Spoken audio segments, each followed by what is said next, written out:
मित्रों, ऑस्ट्रेलिया में भारतीय किसानों के लिए खेतों में काम करने का एक बहुत ही सुनहरा मौका आया है और इस मौके का आप सभी लोग लाभ उठाएं, मैं चाहता हूं। इसीलिए मैं अपने इस वीडियो के माध्यम से कुछ जानकारियां दे रहा हूं। तो Australia farm work visa for Indians, इस वीडियो के माध्यम से हम देंगे आपको इस विषय की पूरी जानकारी।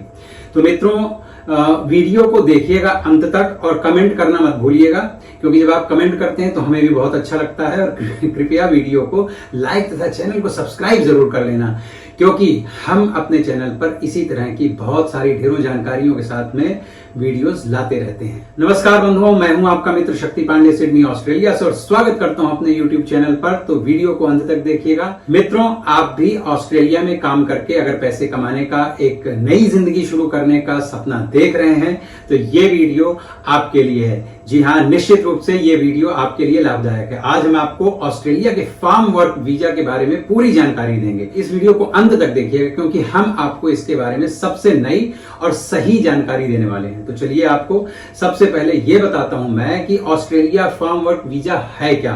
फर्स्ट ऑफ ऑल, किसी भी चीज को शुरुआत से अगर जानना है तो ये जाने कि है क्या। तो बंधुओं, ऑस्ट्रेलिया फार्म वर्क वीजा एक अस्थायी मतलब की टेम्परेरी वीजा है, जो मुख्य रूप से विदेशियों को कृषि क्षेत्र में काम करने के लिए अवसर देता है। इस वीजा का उद्देश्य ऑस्ट्रेलिया में फार्म्स यानी कि खेतों में श्रमिकों की कमी को पूरा करने के लिए दिया जाता है। तो भारत के नागरिक भी इस वीजा का लाभ उठा सकते हैं, ऐसी मेरी कामना है। लेकिन ये सब कुछ विशेष शर्तों के साथ होता है। ऐसा नहीं है कि मैंने कहा और आपने तुरंत कर लिया और सब कुछ आसानी से हो जाता हो। तो मित्रों, ऑस्ट्रेलिया में फार्म वर्क वीजा के दो प्रमुख प्रकार हैं। तो इसका पहला है, देखिए, वर्किंग हॉलिडे वीजा, सब क्लास नंबर 417 मतलब 417। ये वीजा खास तौर पर उन देशों के नागरिकों के लिए है जो ऑस्ट्रेलिया में काम करने की अनुमति है जिनके लिए। हालांकि भारत के लिए इस वीजा का विकल्प फिलहाल उपलब्ध नहीं है, हो सकता है भविष्य में हो जाए। गवर्नमेंट यहाँ बहुत सारे नियम बदलती भी रहती है। भारत के नागरिकों के लिए ये वीजा एक समय पर था, लेकिन अभी वर्तमान समय में ये विकल्प भारतीयों के लिए बंद कर दिया गया है। और दूसरा है वर्क एंड हॉलिडे वीजा, सब क्लास नंबर है इसका 462 462। ये वीजा भी एक अस्थायी वीजा है जो कुछ देशों के नागरिकों को ऑस्ट्रेलिया में काम करने की अनुमति देता है। भारत के नागरिक इस वीजा के लिए पात्र नहीं है, डायरेक्टली इस वीजा के लिए पात्र नहीं है भारतीय लोग, लेकिन कुछ अन्य देशों के नागरिक इसके लिए आवेदन कर सकते हैं। ऊपर के दोनों ही वीजा सब क्लास जो मैंने अभी इसके पहले आपको बताए, आपको लाभ तभी इनका मिल सकता है जबकि आप भारतीय होते हुए भी किसी और देश या किसी अन्य देश की नागरिकता भी आपके पास में हो। तो निश्चित रूप से आप भारत में न रह रहे हो तो इसका लाभ उठा सकते हैं। अब बात करते हैं कि भारत के नागरिकों के लिए कौन सा विकल्प फिर बचता है भैया, और कौन सा विकल्प उपलब्ध है भारतीयों के लिए। तो यस, उस विकल्प का नाम है सीजनल वर्कर प्रोग्राम, SWP। अगर आप कृषि कार्य में काम करने के लिए ऑस्ट्रेलिया आना चाहते हैं तो बंधुओं, season worker programme means SWP एक अच्छा विकल्प आपके लिए हो सकता है। ये कार्यक्रम भारत जैसे देशों के लिए खोल दिया गया है। इसके तहत आप ऑस्ट्रेलिया के कृषि क्षेत्र में काम कर सकते हैं। विशेष रूप से फल, सब्जी और अन्य कृषि उत्पादों की कटाई हुई, उसका संग्रह करना हुआ, तमाम सारे पिकिंग और ये सब काम होते हैं। तो जैसे अनेक कार्यों को आप बखूबी कर सकते हैं। और इस कार्य के तहत आप temporary skill shortage TSS visa सब क्लास यानी 482 यानी कि वीजा सब क्लास 482 भी प्राप्त कर सकते हैं। इसकी वजह से आगे चल करके आपको काफी लाभ होगा। तो मित्रों, ऑस्ट्रेलिया फार्म वर्क वीजा के लिए कुछ आवश्यक योग्यताएं भी होनी अनिवार्य हैं, आपको होनी ही चाहिए, जिन्हें पूरा करना बहुत जरूरी है। देखिए, यहाँ की अपनी कुछ जरूरतें, उनको अगर आप पूरा नहीं करते तो काम नहीं बनेगा। जैसे कि आयु सीमा, आपको फार्म वर्क वीजा हेतु आवेदन करने के लिए आपकी जो उम्र है वो 18 से 30 साल के बीच होनी चाहिए, ना तो इससे अधिक और ना इससे कम। और कुछ परिस्थितियों में, जैसे कि यदि आप यहाँ खेतों पर काम करते हुए 1 साल का कार्यकाल पूरा कर लेते हैं तो आपके वीजा की जो अवधि है वो भी बढ़ाई जा सकती है, मीन्स इसको आप फिर से अप्लाई कर सकते हैं। और दूसरी चीज है स्वास्थ्य और चरित्र मतलब कैरेक्टर, तो मतलब हेल्थ एंड कैरेक्टर की रिपोर्ट प्रस्तुत करना भी जरूरी है। पुलिस क्लियरेंस रिपोर्ट भी जिसे कहते हैं। ऑस्ट्रेलिया में काम करने के लिए ये सारी चीजें बहुत जरूरी हैं कि आपका चरित्र अच्छा हो, स्वास्थ्य अच्छा हो। इसके लिए भैया लड़ाई झगड़ा नशाखोरी ये सब कुछ ना करें अगर भविष्य में आपको यहाँ पर आना है। तो भाई फार्म वर्क वीजा के लिए आपको इंग्लिश की बेसिक समझ और जानकारी होना भी अनिवार्य है। हालांकि इसके लिए कोई बहुत उच्च स्तरीय इंग्लिश भाषा का ज्ञान होना आवश्यक आवश्यक नहीं है, लेकिन हाँ, बोलचाल के लिए, कन्वर्सेशन के लिए, कम्युनिकेशन के लिए आपका इंग्लिश आना जरूरी है और उसका भी आपको टेस्ट देना पड़ेगा। लेकिन यहाँ एक बात मैं आपको और भी बता देना चाहता हूं, यहाँ बहुत सारे एजेंट्स हैं, सभी की बात नहीं कर रहा हूं, लेकिन कुछ एजेंट्स ऐसे हैं जो इंग्लिश के बारे में आपको शुरुआत में नहीं बताते हैं। जब आप एप्लीकेशन कर रहे होते हैं तो थोड़ा सा सावधानी रखिएगा, आप अपने आप को भी थोड़ा सा अपडेट रखें कि कहाँ इंग्लिश की जरूरत है कि नहीं, ये सबका पूरा ज्ञान आपको होना चाहिए, नहीं आपके पैसे वेस्ट हो जाएंगे। अब बात करते हैं कि कृषि कार्य का जो अनुभव है, क्या ये अनुभव होना आपके लिए आवश्यक है? तो हालांकि फार्म वर्क वीजा में आपके पास कृषि कार्य का कोई अनुभव पहले से है नहीं है, एक्सपीरियंस है नहीं है, उससे कोई बहुत ज्यादा फर्क नहीं पड़ता। लेकिन अगर आपके पास में पहले से प्रीवियस कोई एक्सपीरियंस है एग्रीकल्चर का, तो वो आपको यहाँ पर नौकरी ढूंढवाने में, रोजगार दिलवाने में, जॉब दिलवाने में डेफिनेटली बहुत सहायता करेगा। तो ऑस्ट्रेलिया फार्म वर्क वीजा के कुछ महत्वपूर्ण फायदे ऐसे भी हैं जो अब मैं आपको बताता हूं। देखिए, तो काम करने का अवसर एक तो मिल जाता है आपको यहाँ पर, इस बहाने फार्म वर्क वीजा आपको 1 साल तक ऑस्ट्रेलिया में काम करने का मौका देता है। और अगर आप अधिक समय तक काम कर लेते हैं यहाँ पर, तो वीजा को बढ़ाने का, एक्सटेंशन का भी विकल्प आपको मिल जाता है। दूसरा फायदा ये देखिए, आपको अगर इस वीजा के तहत आप ऑस्ट्रेलिया में आते हैं, तब जब आप ऑस्ट्रेलिया के फार्म्स पर काम कर रहे होते हैं, तो बंधुओं आपको यहाँ की प्राकृतिक सुंदरता का भी बड़ा अच्छा अनुभव होगा। मतलब बहुत ही आनंद आता है। यहाँ के खेतों को देखिए, यहाँ के पहाड़ों को देखिए, यहाँ के समुद्र तटों को, मीन्स बीचेस को देखिए। हजारों बीचेस हैं, इतने खूबसूरत खूबसूरत आकर्षक बीचेस हैं जो आपको बहुत अच्छे लगने वाले हैं। खेतों अथवा फार्म में काम करने से आपको बहुत अच्छा वेतन भी मिलता है, जो आपके रहने, खाने और अन्य सभी खर्चों को निकाल कर भी भारतीय लोग अच्छी खासी सेविंग्स कर लेते हैं। ये मुझे भी विश्वास है, क्योंकि हम सब लोग भी करते हैं। आप भी ऐसी बचत यहाँ पर खेतों में काम करके कर सकते हैं, बहुत सारा धन इकट्ठा कर सकते हैं। तो यदि आप कृषि कार्य में 3 महीने तक काम करते हैं, तो आप अपनी वीजा अवधि को और 1 साल के लिए बढ़वा सकते हैं। एक्सटेंशन आपको मिल सकता है इस बेस पे, इस आधार पे कि आपने 3 महीने काम कर लिया। ये एक शानदार अवसर है बंधुओं, खासकर उन लोगों के लिए जो लंबे समय तक यहाँ इस देश में काम करने के लिए किसी वीजा सब क्लास को देख रहे हैं और बहुत पढ़े लिखे नहीं है, एक सिंपल वर्कर टाइप के लोग हैं, वो इसका फायदा उठा सकते हैं। तो मित्रों, ऑस्ट्रेलिया फार्म वर्क वीजा के लिए आवेदन की अपनी एक प्रक्रिया है, तो कुछ इस प्रकार से उसको फॉलो अप करें।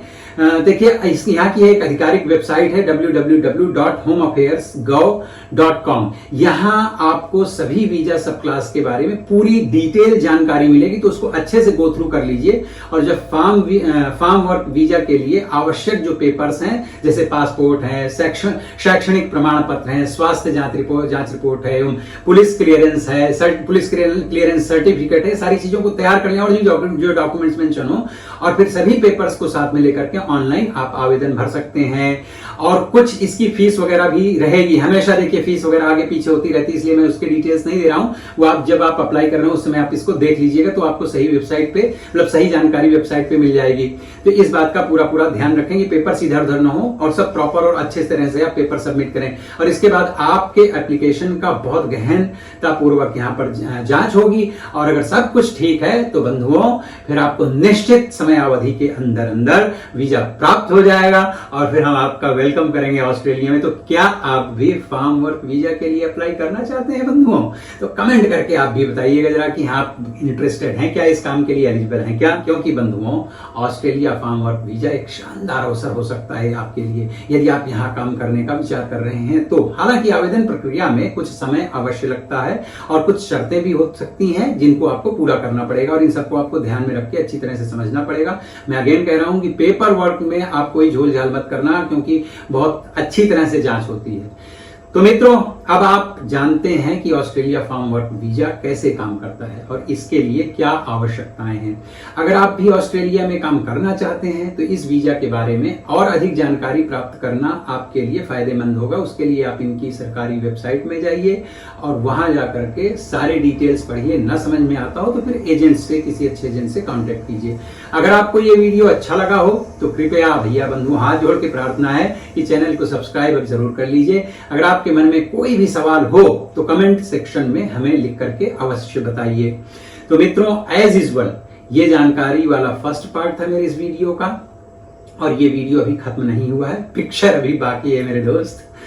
इससे आगे आप इसी वीडियो में मेरी भारत यात्रा के समय प्रयागराज से बाई रोड वाराणसी यात्रा तथा काशी विश्वनाथ जी के दर्शन सहित बहुत ही सुंदर मनोरम मां गंगा जी की आरती के दृश्य उपलब्ध हैं, उन्हें आप अवश्य देखिएगा। और मैं पूरे विश्वास के साथ कहता हूं, पूरे आग्रह के साथ कहता हूं कि आपको ये वीडियो आगे बहुत ही आनंद देने वाला है और बहुत अच्छा लगेगा। तो आप मतलब मेरे इस निवेदन को स्वीकार करें और मेरे इस विश्वास को बनाए रखें और वीडियो को अंत तक जरूर देखिएगा, ब्लॉग का भी आनंद लीजिएगा। बहुत बहुत धन्यवाद और हम जल्द ही मिलेंगे फिर एक नई जानकारी के साथ में, आपके लिए बहुत फायदेमंद जानकारी के साथ में। तब तक अपना बहुत बहुत ध्यान रखिए, वीडियो को continue. Hello everyone, as all of you know, I am a practicing accountant and registered tax agent, and this is specially for whoever is watching, especially in Australia. Please contact me for any services in relation to your tax matters. You can call me on these numbers. ये देखिए मित्रों, आज सुबह early morning उठ करके और हमने गंगा स्नान किया। इतना अच्छा गंगा स्नान हुआ। ये लोग तो स्वेटर जैकेट सब पहन रहे हैं, लेकिन मेरे हिसाब से तो ठंडी जा चुकी है पूरी तरह से। और मैं तो बहुत देर तक गंगा जी के अंदर रहा और इतना दिव्य, सचमुच बता रहा हूँ, इतना दिव्य स्नान हुआ। माता जी ने इतनी कृपा की, सचमुच मेरा कुंभ में ही माता जी ने बुलाया था मुझे, इसलिए मैं आया।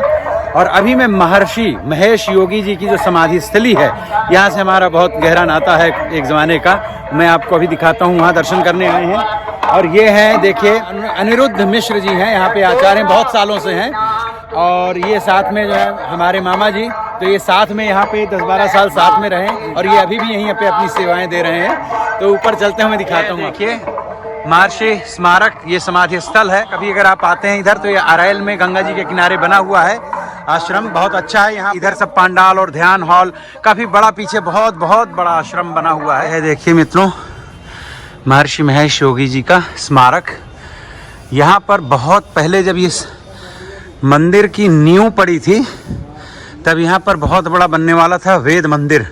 हमने इसको नींव के समय से देखा है, मतलब मेरा ख्याल है 40-50 फीट गहरी नींव रही होगी ना, 50 फीट से कम, 70 फीट की गहरी नींव थी और वेद मंदिर बनना था, पर वो एनी हाउ नहीं हो पाया। फिर इसी 2007 में महर्षि जी का जो ये हुआ, उन्होंने शरीर त्याग दिया, तो उसके बाद में फिर यहीं पर उनकी समाधि स्थली बना दी गई और वो जो वेद मंदिर वाला कॉन्सेप्ट है वो इसमें परिवर्तित हो गया। पर एक बात समझ में नहीं आती है कि यहाँ पर 20 रुपये का चार्ज लेते हैं किसी भी धर्मस्थल को, और महर्षि जी जैसे पर्सनालिटी के लिए तो निःशुल्क दर्शन ही होने चाहिए ताकि पब्लिक आ सके। बहुत ही दिव्य बना हुआ है। देखिए आप ऊपर का ये जो डोम है अंदर से बहुत ही प्यारा लग रहा है। ये महर्षि महेश योगी जी हैं, इनको हम साक्षात अपने जीवन काल में मिल चुके हैं, दर्शन कर चुके हैं। और ये देखिए, ये है दिव्य स्थली, बहुत अच्छा लग रहा है। भगवान शिव जी का यहाँ पर स्थापना है, नंदीश्वर जी भी बैठे हुए हैं। तो एक परिक्रमा कर लेते हैं। यह इस तरह से कुछ आज का यहाँ का है। मित्रों देखिए, महर्षि आश्रम के यहाँ पर ब्राह्मण है। इस समय कितने ब्राह्मण यहाँ होंगे?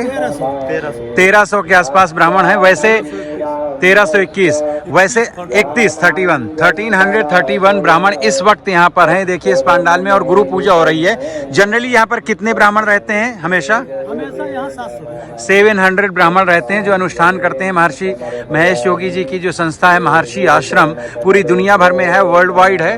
और इस वक्त अभी जो है दूसरे भगवान की जय, तो ये जो गुरुदेव की जय हो रही है, तो ये ब्रह्मानंद सरस्वती जी जो महर्षि महेश योगी जी के गुरु थे, उनकी यहाँ पर पूजन होता है। और महर्षि महेश योगी जी करपात्री जी महाराज जी के गुरु भाई हैं।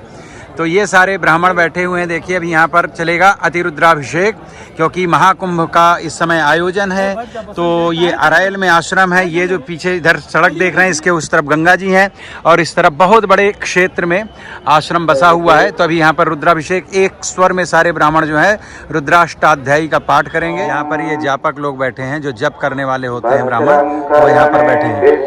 और ये देखिए रुद्राभिषेक शुरू हो चुका है। बहुत ही सुंदर और दिव्य लगता है। एक समय पर इस संस्था में लगभग जो है 1 लाख ब्राह्मण एक साथ में थे। केवल इस सेंटर में नहीं, इनका नोएडा में भी था और देश भर में सैकड़ों आश्रम अभी भी हैं, और पर अब कुछ संचालित हो रहे हैं, कुछ नहीं हो रहे हैं। तो लाखों की संख्या में यहाँ ब्राह्मण ट्रेंड किए जाते थे। वैदिक गुरुकुल है ये असल में। अंग्रेज यजमान हैं इनके, सारे जो लोग यहाँ पर हैं इनके सब अंग्रेज यजमान हैं, क्योंकि इनकी विदेशों में बहुत सारे आश्रम हैं, तो वहाँ भी विद्वान लोग रहते हैं। तो कुंडली वगैरह दिखा करके जिस भी प्रकार से कोई पूजा पाठ या कुछ निकलता है तो यहाँ फिर ब्राह्मणों से करवाया जाता है व्यवस्थित ढंग से। तो ये है महर्षि आश्रम का अभी यज्ञशाला बनी है, टेम्परेरी है ये वाली। और ये जो हमारे मामा श्री हैं वो भी यहीं का प्रोडक्ट हैं पुराने। अब तो खैर 15-16 साल से यहाँ से जाके अपना इन्होंने अलग से कार्यक्रम सब काम धंधा शुरू कर लिया है। ये जो इस वक्त मैं आपको दिखा रहा हूँ महर्षि आश्रम का, ये पूरे आश्रम का यहाँ जो इस वक्त है अरैल में आश्रम, ये उसका 5% का हिस्सा है इधर का दिख रहा है, क्योंकि पूरा आश्रम तो पीछे साइड में, और ये तो टेम्परेरी बना है। ये यज्ञशाला बनी है अनुष्ठान के लिए, रुद्राभिषेक के लिए। बाकी जो आश्रम है अंदर है और बहुत बड़ा आश्रम है, ये उसकी बाउंड्री है। तो काफ़ी बड़ा स्थान है, बहुत अच्छा है, कभी आप आइए। और ये यहाँ पे द्वार है एंट्री के लिए, प्रवेश के लिए। हाँ, 600 एकर्स में जो है ये आश्रम बना हुआ है। देखिए इतनी बड़ी जमीन है।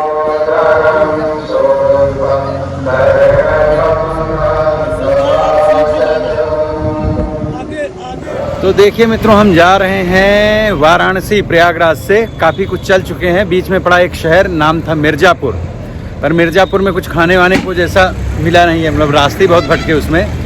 फिर किसी ने बताया कि चुनार पड़ेगा बीच में, एक जगह है चुनार का किला था, और यहाँ के किले के आधार पर ही एक नॉवेल लिखा गया था जिसका नाम था चंद्रकांता, और वो सीरियल भी उस पर बना था, तो आप लोगों ने भी माइट भी देखा होगा। तो ये रास्ते में जीटी रोड के ऊपर ही है। यहाँ पर बाटी चोखा मिलती है, मैं किसी ने बताया था मिर्ज़ापुर से निकलते time. So now we are here, देखते हैं कि बाटी चोखा यहाँ का कैसा होगा। काफ़ी लोग बैठे हुए हैं, और जिस रेस्टोरेंट में या किसी भी खाने पीने की जगह में ज़्यादा लोग आते जाते रहते हैं, तो वहाँ फिर कम से कम फ्रेश मिलने की तो गारंटी होती है। तो अब देखते हैं कैसा मिलेगा। बाटी चोखा एंजॉय करेंगे, आप लोग भी बने रहिए, साथ में दिखाता हूँ आपको कैसा है। ये देखिए भैया, इनके पास 2 चोखा और मूली है, साथ में फ्राइड मिर्च है। तो इनके पास में ये वाली भी है, फ्राइड भी है और आग में सेकी हुई भी है।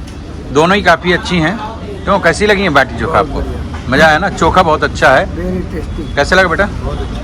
मज़ा आ गया।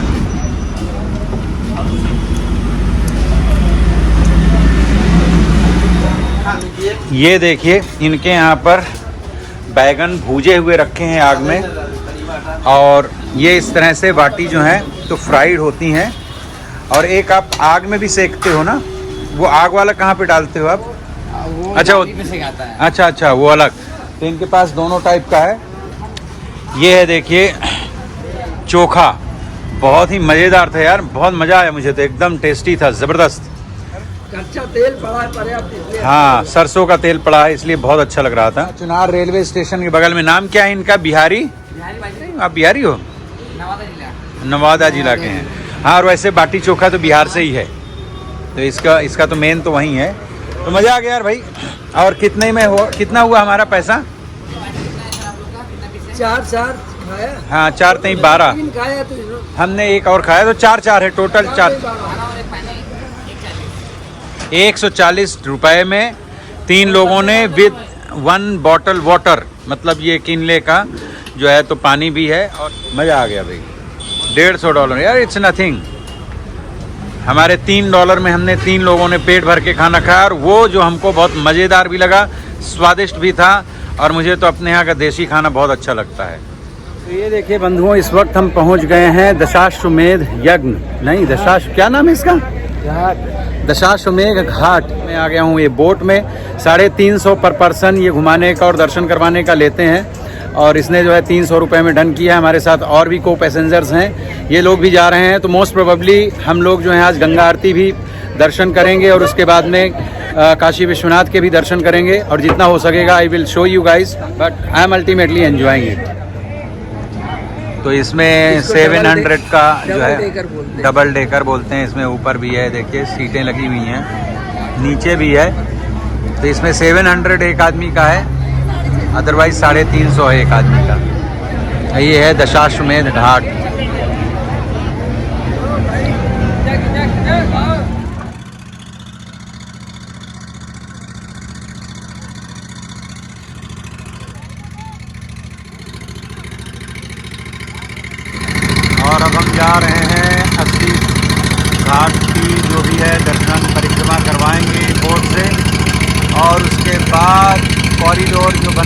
गंगा, वहाँ उतरेंगे और करेंगे काशी विश्वनाथ जी के दर्शन।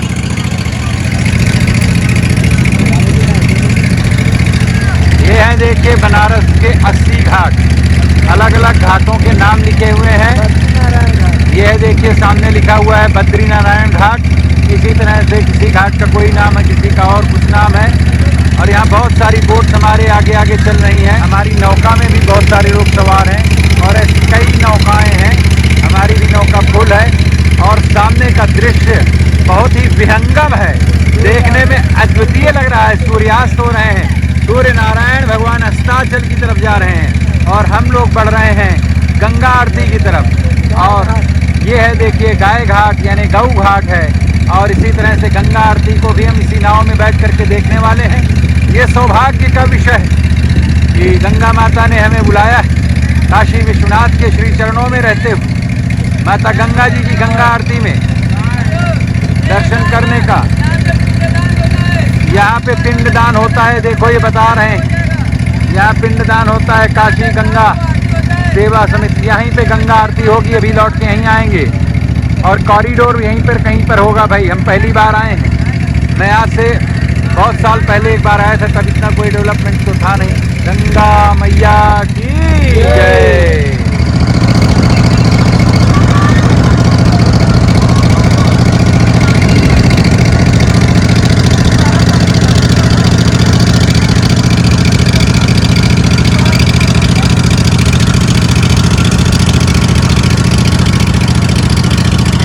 देखिए है भोसले घाट।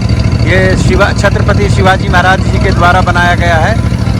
और जब से हम मतलब हमने ये बोट से अपनी यात्रा शुरू की है, निरंतर घाट ही घाट हैं और सभी के अलग अलग नाम हैं।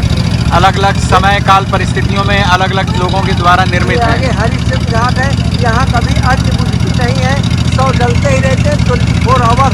ये देखो आपने सुन लिया, यहाँ पर सौदा होता है। आगे वहाँ पे अग्नि जल भी रही है, मैं जूम करता हूँ। ये देखो चिताएं जलती हैं और इसका नाम है हरिश्चंद्र घाट। आपने भी कथाओं में सुना होगा कि महाराज हरिश्चंद्र जी को इसी तरह से श्मशान में जा करके और सेवा करनी पड़ी थी अपने सत्य धर्म के पालन के लिए, और बाद में ईश्वर प्रसन्न होकर के उनको वरदान देते हैं। तो यही है जीवन का सत्य काशी में आकर के। इसीलिए लोगों का तीसरा नेत्र खुलता है और वो है ज्ञान का नेत्र, ज्ञान के चक्षु। बहुत ही दिव्य लग रहा है। हजारों हजार यात्रीगण तीर्थयात्री यहाँ आते हैं। तो सैकड़ों नौकाओं में यहाँ पर भ्रमण हो रहा है। देखिए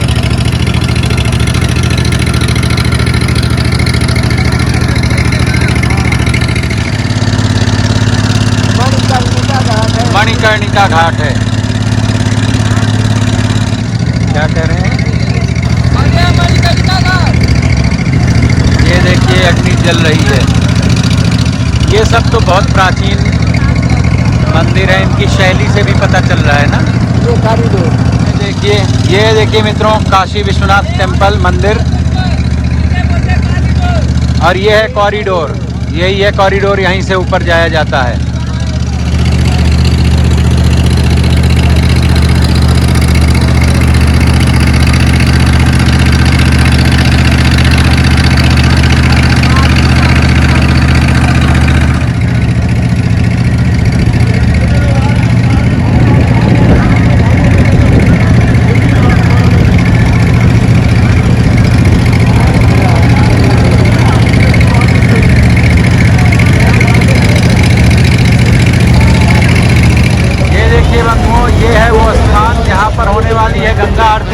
और यहाँ पर सैकड़ों बोट्स में हजारों तीर्थयात्री, हजारों भक्तगण जो हैं बैठे हैं। यहाँ अनगिनत बोट्स हैं। पुरंदराभ्यां नमः, माता पितृ चरण कमलेभ्यो नमः, इष्ट देवताभ्यो नमः, कुल देवताभ्यो नमः, ग्राम देवताभ्यो नमः, स्थान देवताभ्यो नमः, वास्तु देवताभ्यो नमः, सर्वेभ्यो देवेभ्यो नमः, श्रीमन्महागणाधिपतये नमः। संकल्पः स्वदक्षिणहस्ते गणेश जी महाराज और मां गौरी मां गंगा आवाहन करें। हरि ओम गणपति भवामहे प्रियाणां त्वा प्रियपति भवामहे निधीनां त्वा निधिपति भवामहे वसो मम अहम जानि गर्भधमा त्वमजासि गर्भधम्मा अम्बे अम्बा अम्बालिके न मानयति कश्चन सशकः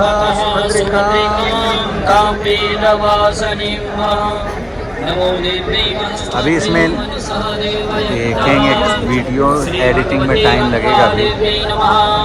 वस्त्रं उपवस्त्रं समर्पयामि कंठे आचमनीयं जलं समर्पयामि चन्दन श्री भगवते गंगादेवी नमः गन्धाक्षतपुष्पाणि समर्पयामि नानाप्रमद्रव्याणि समर्पयामि सिन्दूरं शोभनं रत्नं सौभाग्यं सुखवर्धनं शोभनं कामनं चैव सिन्दूरं प्रतिगृह्यताम् अखण्ड सौभाग्यद्रव्यं समर्पयामि। श्री चटे लक्ष्मी च पत्न्यावहो रात्रे पार्श्वे नक्षत्राणि रूपमस्मिन् व्याप्तं मां कृष्णन्निधाणावं मयिखाण सफलोकं मयिखाणः श्री भगवती गंगादेवी नमः अलंकरणार्थे पुष्पं समर्पयामि धूपदीपः ओम ब्रह्मणो श्री कृष्ण गोविंद हरे मुरारी नाथ नारायण कृष्ण गोविंद हरे मुरारी नाथ नारायण वासुदेव श्री कृष्ण गोविंद हरे मुरारी नाथ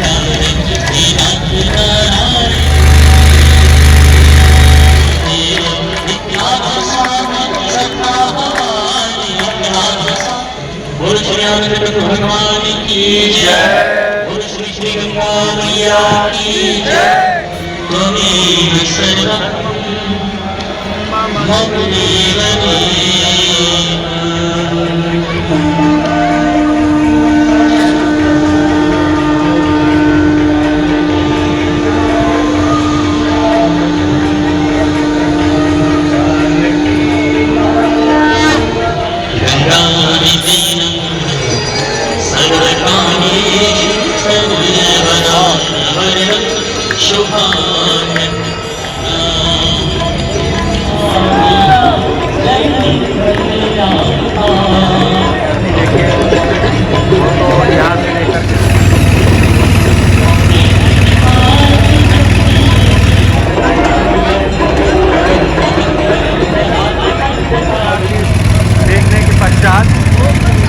लाखों लोग हैं और दूर दूर तक कहीं भी नज़र जा रही है तो सिर्फ बोट्स ही दिखाई दे रही हैं और इतना सुंदर और इतना दिव्य लग रहा है। बहुत ही सुंदर दृश्य है, बहुत ही मनोहारी और क्या बताऊँ मैं आपको, शब्द नहीं है डिस्क्राइब करने के लिए। अति दिव्य और इतना रोमांचकारी है ये पूरा का पूरा दृश्य। हज़ारों लोग लाखों लोग आए हुए हैं। कुंभ मेला की वजह से बहुत ज़्यादा पब्लिक आई हुई है। ये देखें एकदम खचाखच, ऐसा लग ही नहीं रहा कि हम जल के ऊपर हैं, ऐसा लग रहा है ज़मीन के ऊपर इतने सारे नावें चल रही हैं। वाह व्हाट अ ब्यूटीफुल सीन। ये देखें क्या बात है। ये देखें ऐसा लग रहा है जैसे बसें जा रही हों, टकराती हुई बोट जो एक दूसरे के धक्का धुक्का कर रही है। बड़ा मजा आ रहा है और इधर स्ट्रीट घाट जो है चल रहे हैं।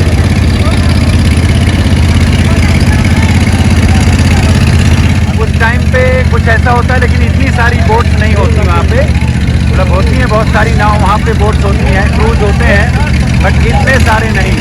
यहाँ पे एक साथ इतनी सारी निकली हुई हैं। ये देखिए राइट, ये है देखिए जो कॉरिडोर बना हुआ है काशी विश्वनाथ मंदिर का, वो ये है। और हम लोग अभी गंगा जी की आरती के दर्शन करके आए, गंगा आरती के, और ये काफ़ी अच्छा लग रहा है। हालांकि थोड़ा भीड़ भाड़ है बिकॉज ऑफ कुंभ मेला, महाकुंभ मेला असल में। यहाँ पर भी कुछ नावें वगैरह खड़ी हैं, कुछ लोग भजन वगैरह कर रहे हैं। तो ऑल ऑफ सडन चूँकि अभी आरती से सैकड़ों बोट से लोग उतरे हैं, तो अब ऑफ कोर्स भीड़ वगैरह हो जाएगी, 11 बजे तक टेम्पल खुला रहता है। तो अब चल रहे हैं, देखते हैं। पर बनाया काफ़ी अच्छा है, नो डाउट। भाई यहाँ से जा रहे हैं लोग, ये कहाँ जा रहे हैं लोग? कॉरिडोर यही है ये है मित्रों, देखिए वो कॉरिडोर। इधर SBI बैंक वगैरह भी हैं। रात है पर काफ़ी अच्छा लग रहा है, और ये निश्चित रूप से समझ में आ रहा है कि व्यवस्था तो बहुत बढ़िया की गई है। बस वही है, भीड़ कुंभ मेला की वजह से बहुत है, तो दर्शन वगैरह थोड़े से चल करके बहुत होने वाले हैं। देखिए बने होते हैं ना जो आपको घूम के पहुंचना होता है, तो हम लोग भी वही इधर उधर घूम करके चल रहे हैं, पहुंचने के प्रयत्न में हैं। देखते हैं। देखिए मित्रों, इस तरह से दर्शन हुए। हम लोग लगभग 7 बजे लाइन में लगे थे और दर्शन करके हम लोग सवा 9 बजे निकले हैं। मतलब लगभग 2.25 घंटे लगा है। ये कॉरिडोर है, बहुत ही दिव्य और बहुत ही अच्छा बना है। दर्शन बहुत अच्छे से हुए, बगैर धक्का मुक्की, बगैर मारपीट के।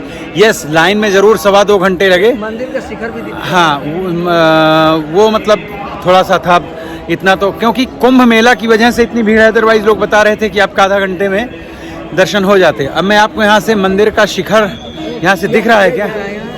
अच्छा हाँ, यहाँ मैं आपको दिखाता हूँ कैमरा। ये आपको जो मैं दिखा रहा हूँ, ये अंदर गोल्डन कलर का जो है वो मंदिर का शिखर है। हाँ, अच्छे दर्शन हुए, भगवान की बड़ी कृपा रही। बहुत बहुत धन्यवाद भोलेनाथ जी को। एक बार प्रेम से बोलिए काशी विश्वनाथ भगवान की जय। देखिए मित्रों, मैं बहुत देर से तलाश कर रहा था। मैंने एक YouTube में किसी का वीडियो देखा था। यहाँ ये जो इस तरह से गर्म दूध बनाते हैं और उसके ऊपर मलाई डालते हैं, ये तो खैर रबड़ी रखी हुई है। तो मुझे ये सज्जन मिले, इनसे मैंने पूछा तो इन्होंने बताया, हालांकि मैंने अभी इनके साथ में पिया है। और ले लो। और इनको भी मैंने पिलाया, ये इनका दूसरा है। और अच्छा लगा ना दूध? और मैंने पिया भैया 40 कितना दूध 20 रुपए का पुरवा है। और लस्सी वगैरह भी है, ले लीजिए, आपके लिए है। तो इस तरह से भैया मैंने एक पी लिया और एक मैं और ले रहा हूँ। दादाजी मुझे भी बना करके दीजिए। ये जगह का नाम बताएंगे, आपकी शॉप कहाँ पर है? बुनानाला, बनारस में? बनारस में है बुनानाला, ये देखिए लिखा हुआ है। अच्छा हाँ, ये देखिए इनका जो है श्री अग्रसेन कन्या PG कॉलेज, बुलानाला, वाराणसी। तो बहुत ही अच्छा मिल्क है, ट्राई कीजिए, आपको मजा आएगा। और बहुत पुरानी दुकान है इनकी, ट्रेडिशनल। आपको दूध पी के अच्छा लगे। भाई मुझे तो बड़ा अच्छा लगा, मैंने तो बहुत एंजॉय किया। मेरे लिए एक और। तो देखिए मित्रों, अब आज हम जा रहे हैं अयोध्या जी, और काशी विश्वनाथ से हम काफ़ी दूर आ चुके हैं, सुल्तानपुर के नज़दीक हैं बिल्कुल। ये अभिनंदन रेस्टोरेंट है और काफ़ी अच्छा हमने यहाँ पर खाना खाया, काफ़ी अच्छा था। और मैंने थाली ली, हम लोगों ने मतलब थालियाँ ली। तो 3 लोगों ने थाली ली, 130 रुपए की पर थाली। और थाली में थी एक सब्जी, एक दाल, चावल, 4 तवा रोटी, बढ़िया बटर वगैरह मार कर सब, और एक बॉटल पानी लिया, दही लिया। और सिर्फ कितना बिल आया? 590 590 रुपीज़, जस्ट 590 रुपीज़। खाना काफ़ी अच्छा था, टेस्टी था, साफ़ सुथरा था। और इसका नाम विकास है बच्चे का। और कभी अगर आप सुल्तानपुर जा रहे हैं अयोध्या जी के लिए, वाराणसी से बाई रोड, यहाँ आप भोजन कीजिए, ट्राई कीजिए, आपको मजा आएगा। और चलते हैं Ayodhya ji. As all of you know, I am a practicing accountant and registered tax agent, and this is specially for whoever is watching, especially in Australia. Please contact me for any services in relation to your tax matters. You can call me on these numbers.